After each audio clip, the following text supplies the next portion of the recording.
Hey, so if the Google anti-gravity effect or Google Gravity style page isn't working for you in 2026, yeah, that's actually pretty common. It's not a normal feature. It's more like a browser trick or experiment. So if it's not loading or breaking, I'll show you exactly how to fix it step by step. Alright, first, make sure you're actually using the correct version of the effect. Most of these run on experimental mirror sites, not standard Google search. Yeah, so this effect depends heavily on JavaScript. If it's turned off in your browser, nothing will work.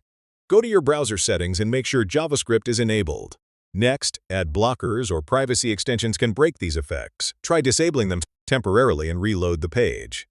Sometimes browser cache or extensions interfere. Open an incognito or private window and try again. Yeah, so if it still doesn't work, clear your browser cache and cookies. Old data can stop interactive scripts from loading properly.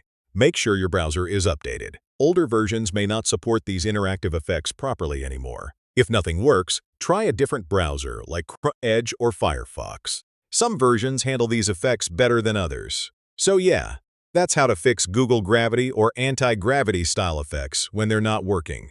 Most of the time, it's just JavaScript or extensions blocking it. Hey,